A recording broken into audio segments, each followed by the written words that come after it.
Bonjour à tous, dans cette vidéo, on va donner la correction d'un exercice sur les fractions rationnelles dans C parenthèse X.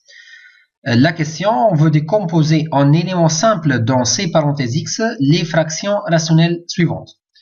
Donc on a trois fractions rationnelles, on veut les décomposer en éléments simples dans C parenthèse X. Et je rappelle que les éléments simples dans C parenthèse X sont les fractions de la forme constante complexe sur x moins a à la puissance p, avec a c'est un nombre complexe et p appartient à n étoile. On commence par la première fraction. f1 égale 1 sur x fois x moins 1 au carré. Donc cette fraction va donner naissance à trois éléments simples de la forme a sur x plus b1 sur x moins 1 plus b2 sur x moins 1 carré.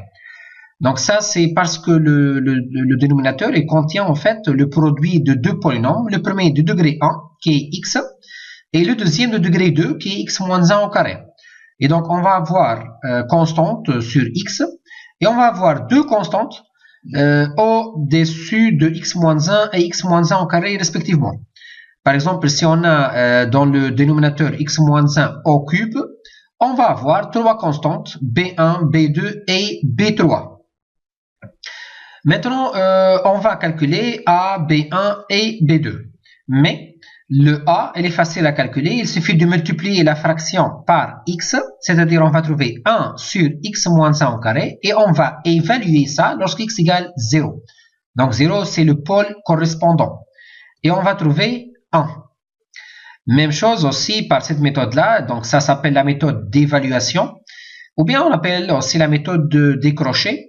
Donc le B2, de la même façon, il suffit de multiplier la fraction par x moins 1 au carré, c'est-à-dire on va trouver 1 sur x et on va évaluer ça dans le pôle correspondant. Donc ici le pôle c'est 1. On va trouver 1. Donc il va rester la valeur de B1.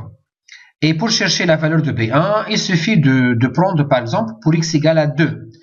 Qu'est-ce qu'on va avoir? On va avoir 1 demi égale 1 demi plus B1 plus 1. Donc, si je remplace x par 2 dans la fraction f1, on va avoir cette égalité-là. Déjà, en connaissant la valeur de a qui est égale à 1 et la valeur de b2 qui est égale à 1. Et donc, ici, on va avoir le b1, ça va être moins 1, facilement. Et donc, la fraction f1, ça va être 1 sur x moins 1 sur x moins 1 plus 1 sur x moins 1 au carré. Dans ce cas-là, on a trouvé trois éléments simples dans ces parenthèses x et en fait, ils sont aussi appelés des éléments simples de première espèce dans R parenthèse x. La deuxième fraction, f2, est égale 2x sur x au carré plus 1. Mais on connaît que la factorisation dans C crochet x de x carré plus 1, c'est-à-dire du dénominateur, c'est x moins i fois x plus i. Parce que i et moins i sont les racines du polynôme x au carré plus 1. Et donc, cette fraction va donner naissance à deux éléments simples dans C parenthèse x de la forme a sur x moins i plus a bar sur x plus i. Donc ici, on va avoir a bar. Parce que déjà, la première fraction, en fait, c'est le conjugué de la deuxième. Ou bien, le premier élément simple, c'est le conjugué du deuxième. Et donc, c'est pourquoi les constantes aussi, elles seront conjuguées. Donc, je vais l'appeler A et A bar. Donc, ici, pour chercher le A et le A bar, il y a deux méthodes. La première méthode, pour calculer le A, par exemple, on peut multiplier la fraction par x moins i. C'est-à-dire, ça va rester 2x sur x plus i, et on va évaluer ça lorsque x égale le pôle, c'est-à-dire lorsque x égale à i. Ou bien, il y a une deuxième méthode, s'appelle la méthode des pôles simples. Donc ici, on a deux pôles simples qui sont respectivement i et moins i. Donc la méthode des pôles simples, si on a une fraction f de la forme p de x sur q de x, alors le a, c'est-à-dire la constante, c'est dans le cas général, c'est le p de x sur le q' de x, c'est-à-dire la dérivée du dénominateur, et on va évaluer ça lorsque x égale le pôle. Voilà. Donc ça, cette méthode s'applique uniquement lorsqu'il s'agit des pôles simples. Donc ici, on a I et moins I sont des pôles simples. Par exemple, si on va appliquer cette méthode pour calculer le A, ça va être 2x, qui est le nominateur en fait, le P de x, sur le dérivé du dénominateur. Donc ici, le dénominateur, c'est le x au carré plus 1. Le dérivé, donc ça va donner 2x. Et on va évaluer ça lorsque x égale à i. Donc pourquoi x égale à i? Parce que ça, c'est le pôle correspondant à x moins i, en fait. Et donc, on va trouver 1 facilement. Et donc, puisque le a égale à 1, c'est-à-dire c'est un nombre réel, donc le a bar, ça sera aussi 1, le conjugué d'un nombre réel.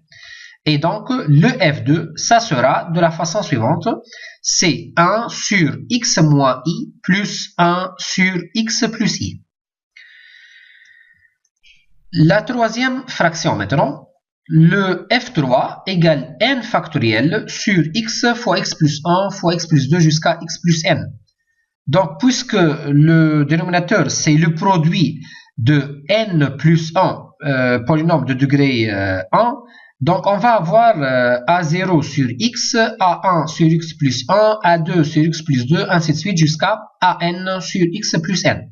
C'est-à-dire, cette fraction f3 va donner naissance à n plus 1 éléments simples dans ces parenthèses x, parce que déjà, les polynômes du dénominateur sont de degré 1. Ils sont x plus 1 jusqu'à x plus n. Par exemple, pour calculer le a0, qu'est-ce qu'on va faire? On va multiplier la fraction donnée par x et on va évaluer cette quantité lorsque x égale le pôle. Le pôle ici, c'est le 0. Et donc, lorsqu'on va multiplier la fraction par x, ça va rester n factoriel sur x plus 1 fois x plus 2 jusqu'à x plus n. Et en remplaçant x par 0, clairement, on va trouver n factoriel sur 0 plus 1 fois 0 plus 2 jusqu'à 0 plus n. C'est-à-dire n factoriel sur n factoriel, qui est égal à 1. De même, pour calculer le a1, on va multiplier cette fois-ci la fraction donnée par x plus 1, c'est-à-dire on va trouver n factoriel sur x fois x plus 2 jusqu'à x plus n, et on va évaluer ça lorsque x égale moins 1. Donc ici, moins 1, c'est le pôle correspondant. Et donc, on va trouver moins n factoriel sur n moins 1 factoriel. Ça, c'est en remplaçant x par moins 1. Mais en utilisant le fait que n factoriel égale n fois n moins 1 factoriel, ceci, ça va donner moins n. Et de même, le a2, par exemple, ça sera n factoriel sur x fois x plus 1 fois x plus 3 jusqu'à x plus n, c'est-à-dire on a multiplié la fraction par x plus 2, et on évalue ça lorsque x égale moins 2. C'est le pôle correspondant. Et donc le calcul, ça va donner n factoriel sur 2 fois n moins 2 factoriel. Mais ça, c'est en fait, c'est le C2n. Ça, c'est le coefficient binomial. C2n, c'est le n factoriel sur 2 factoriel fois n moins 2 factoriel. Parce que le 2 factoriel, c'est égal à 2. Donc ça s'appelle le coefficient binomial. Ou bien c'est la combinaison C2n. Et donc si on va revenir au calcul précédent, le A1, on a trouvé que A1 égale moins n. Mais le moins n, c'est le moins C1n. Parce que le C1n, c'est n. Et donc, le moins n, ça sera le moins C1n. Et de même, le A0, on a trouvé 1. Ça, c'est ni autre que le C0n. Voilà. Et donc, on peut remarquer que les coefficients AK, ça va être CKN si K est pair et moins CKN si K est impair. Déjà, pour K égale à 0, qui est pair, on a trouvé C0n. Et pour K égale à 1, qui est impair, on a trouvé A1 égale moins C1n.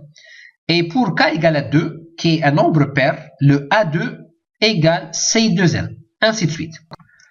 Alors, le AK, ça sera dans le cas général, moins 1 à la puissance K fois CKN. Voilà, le moins 1 puissance K, c'est un nombre qui va donner soit 1, soit moins 1, selon la parité de K. Si K est pair, ça va être 1. Et si K est impair, ça va être moins 1. Et donc, La forme finale de F3, ça sera la somme, en fait, k allant 0 jusqu'à n, des AK sur x plus k. Mais les AK, on a trouvé que ça, c'est égal à moins 1 puissance k fois ckn. Et chaque fraction de la forme AK sur x plus k, c'est un élément simple dans ces parenthèses x. Voilà, je vous remercie pour votre attention.